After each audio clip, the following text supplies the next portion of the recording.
अजिबात वाईट वाटलेलं नाही. सर, लाडक्या बहिणीच्या योजनेचे जे पैसे ज्या सरकारनं वळवलेले आहेत, आपण बोलले ते कसे नेमके वळवलेले आहेत काय सांगा? नाही, डायरेक्ट फंड वळवण्याचंच काम करतात. अनुसूचित जातीचा फंड असो की आदिवासीचा फंड असतो, त्याच्यापेक्षा काय बाकी अनेक योजनाचे 2 महिने झालं शिक्षकाचे पगार नाही.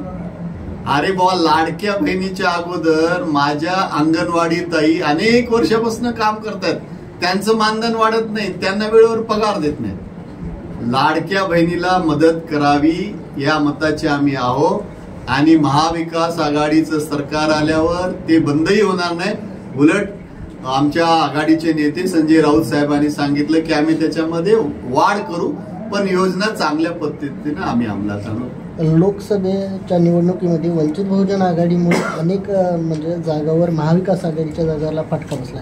विधानसभेत काही म्हणजे हे होईल का वंचित बहुजन आघाडीमुळे? नाही, आपण जर 2019ची निवडणूक बघितली आणि 2024ची निवडणूक बघितली तर 2019ला 45 लाख मतदान होतं आणि 2024ला ते 15 लाखावर आलं. तर राज्यातली मला वाटतं आंबेडकरी जनता त्यांना आता 5 लाखावर आणेल आणि लोकांना कळलेलं आहे. आता मी सविस्तरपणे भाषणात हे मांडलं किंवा लोकांना कळतं किंवा महाविकास आघाडीला सोबत आहे. जातीवादी शक्तीला काही लोक डायरेक्ट मदत करतायत, काही लोक इनडायरेक्ट मदत करतायत. त्याच्यामुळे लोक आता आणि आंबेडकरी समाज जाणता समाज आहे, त्याला हे कळतंय की आता कोण चांगलं आणि कोण वाईट. आणि एक पाहिलं आंबेडकरी समाजाने, पवार साहेबांनी नामांतरासाठी सत्ता घातली पण नामांतर केलं आणि त्याच्यानंतर तर आज केंद्रीय मंत्रीपद मुलीला घरीच, कारण माणसाचं सगळ्यात जास्त प्रेम मुलीवर असतं.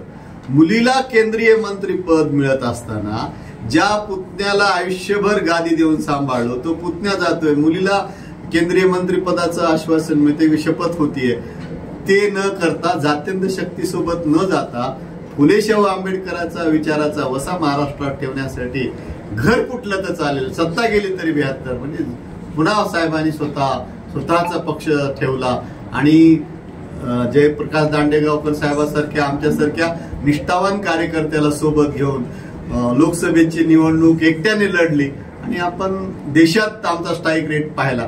त्याच्यामुळे पवार साहेब हे फुले शाहू आंबेडकरांच्या विचाराने वागतात. त्यामुळे सगळे आंबेडकरी जनतेचा विश्वास आता पवार साहेबांवर आहे.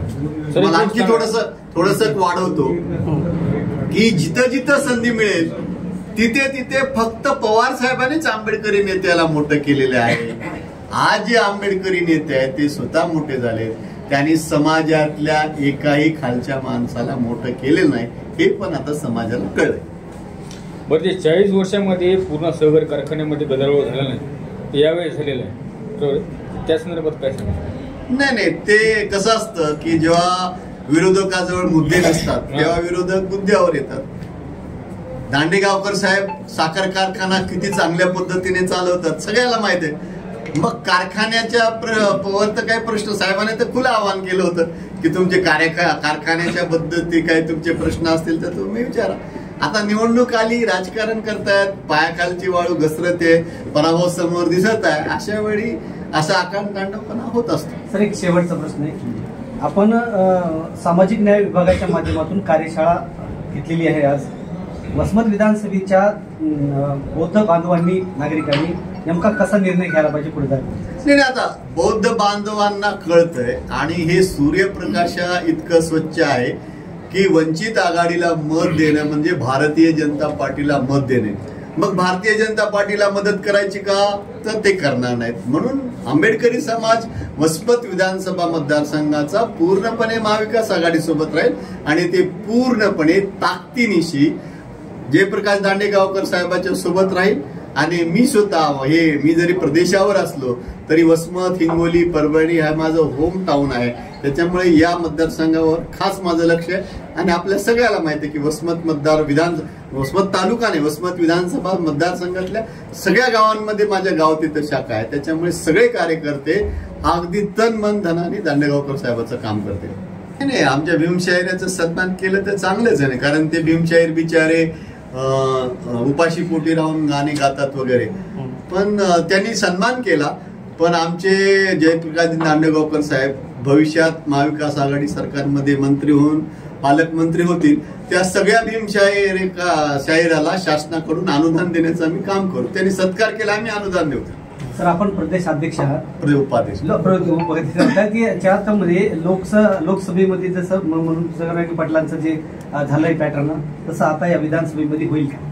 नाही, एक तुम्ही त्याच्या आधी मी थोडस उत्तर वाढून देतो की जो सगळ्याला पोशिंदा होता मराठा समाज, आज जी त्यांची संपत्ती आहे, जमिनी कमी झाल्या, त्याच्यामुळे मराठा समाजाला आरक्षणाची गरज आहेच आहे. सरकारने मराठा समाजाला आरक्षण दिलं पाहिजे आणि त्यांची ती न्याय मागणी न मान्य करता सरकार त्यांना फिरवत असेल तर, आणि आम्ही जरांगे पाटील साहेबांच्या सोबत आहेत. मराठा समाजाला आरक्षण मिळावं म्हणून राष्ट्रवादी काँग्रेस पार्टीची भूमिका आहे. फक्त आमचं तेवढंच म्हणणं आहे किंवा जे उपेक्षित आहेत त्यांना त्रास नाही झाला पाहिजे, पण मराठा समाजाला आरक्षण मिळालं पाहिजे.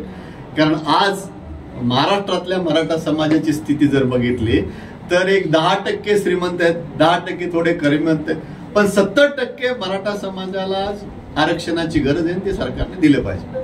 थँक्यू. Okay sir.